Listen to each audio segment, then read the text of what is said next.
In a quiet suburban neighborhood, where manicured lawns and white picket fences define the charm, an outrageous claim emerged that would leave residents in disbelief.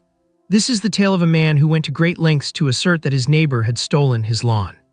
A pristine green yard, the kind that makes you think of summer barbecues and children playing. Yet beneath this idyllic surface lay a brewing storm of conflict. Our story begins with two neighbors, Dave and Tom, both proud homeowners, both obsessed with their lawns. One sunny afternoon, Dave stepped outside to admire his hard work. He had spent countless weekends tending to his lawn, ensuring every blade of grass was perfectly trimmed. But on this day, something caught his eye, something troubling. As he glanced over to Tom's yard, he noticed what appeared to be an uncanny resemblance. The color, the texture, even the height of the grass seemed eerily similar to his own. Was it possible? Had Tom really stolen his lawn? In disbelief, Dave began to investigate. He took photos, measured the grass, and even collected samples. The obsession took hold. He was convinced that the only explanation for this bizarre phenomenon was theft. "Can you believe this actually happened?" Dave's next step was to confront Tom. With a mix of anger and disbelief, he knocked on Tom's door. "Hey Tom," he said, trying to keep his voice steady, "I think you've taken my lawn." Tom, bewildered, laughed it off. "What are you talking about, Dave? That's ridiculous." But Dave was relentless. He began to spread the word among the neighborhood, claiming that not only had Tom stolen his lawn, but that he was also running a turf business out of his backyard. The gossip spread like wildfire, and soon neighbors were weighing in. Some sided with Dave, insisting they had seen Tom digging up patches of grass late at night. Others thought the whole situation was ludicrous. Imagine the conversations that took place. "Did you hear about Dave? He thinks Tom stole his lawn." As the tension escalated, Dave decided it was time to take legal action. He filed a lawsuit against Tom, claiming emotional distress, loss of property, and the outrageous act of lawn theft. The courtroom became the epicenter of this bizarre dispute. On the day of the trial, the tension was palpable. Neighbors filled the seats, eager to witness the unfolding drama. Dave took the stand first, presenting his evidence with fervor. "I have photographs showing the similarities," he exclaimed, "and I even have soil samples." The judge raised an eyebrow, intrigued but skeptical. "Mr. Dave," he said, "you're claiming your neighbor has stolen your lawn. Can you explain how that's even possible?" Dave's response was fueled by emotion. "Your Honor, it's not just grass, it's my pride, my hard work." The courtroom erupted in whispers. "What would you do in this situation?" Tom's attorney, a sharp and witty woman named Lisa, stood up to cross-examine. "Mr. Dave," she began, "are you aware that grass can grow naturally and that it can look similar from yard to yard?" Dave scoffed, "But my grass is special, I've nurtured it." Lisa pressed on, "Is it not true that you have no actual proof of theft, just a hunch?" The tension was thick as Dave struggled to defend his position. As the trial continued, Tom took the stand. With a calm demeanor, he recounted his side of the story. "I've lived here for years and have always taken pride in my lawn. I certainly didn't go to my neighbor's yard to steal anything." The spectators leaned in, captivated by the unfolding drama.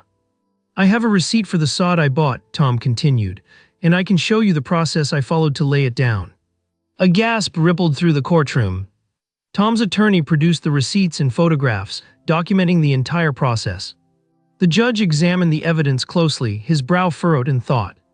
As the trial wore on, the testimonies became increasingly absurd.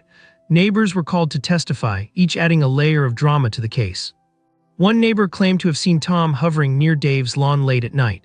Another insisted he heard strange noises, which he believed were Tom digging up sod under the cover of darkness. Dave's frustration grew as he realized the absurdity of his own claims. Then came the moment of truth. The judge gathered both parties. "Gentlemen," he said, "this case has been quite unusual. I must ask, what do you really want out of this?"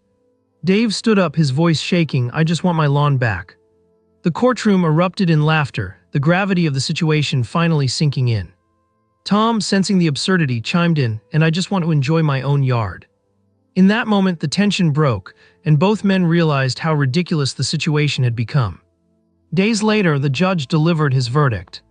"After considering the evidence and the testimonies, I find that there is no basis for the claim of lawn theft. Lawn care can be subjective, and there is no legal precedent for this case." The crowd gasped. The judge continued, "However, I encourage both parties to come to a peaceful resolution. Perhaps a lawn care competition would be more appropriate." Dave and Tom exchanged glances, both men realizing they had been caught in a whirlwind of absurdity. They agreed to the judge's suggestion, and a week later, the neighborhood gathered for a friendly competition to see who could create the best lawn. As the sun shone down, both men worked side by side, sharing tips and tricks, and a newfound camaraderie began to blossom. Their rivalry transformed into friendship, a lesson learned amidst the chaos. The neighborhood watched in awe as the two men who had been at odds over grass became allies, united by their love for lawns. And so, the case of the man who claimed his neighbor stole his lawn ended not in bitterness, but in laughter and newfound respect. This story serves as a reminder that sometimes we can get so caught up in our own obsessions that we forget to see the bigger picture. In the end, it was just grass. As the sun set on that competitive day, neighbors realized that community and friendship were far more valuable than any patch of lawn. They learned that it's not about who has the greener grass, but about sharing the journey of life together. So what can we take away from this outrageous tale?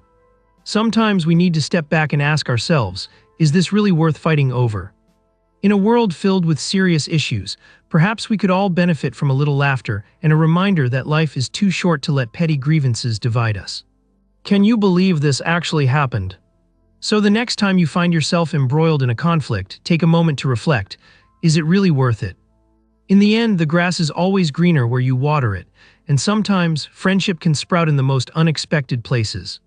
Let this be a lesson to us all: cherish your neighbors, and maybe, just maybe, lend a hand in nurturing the community around you. Because when it comes down to it, a little kindness can go a long way, even in the most unusual of circumstances. And who knows, you might just end up with a friendship that blooms brighter than the most vibrant lawn.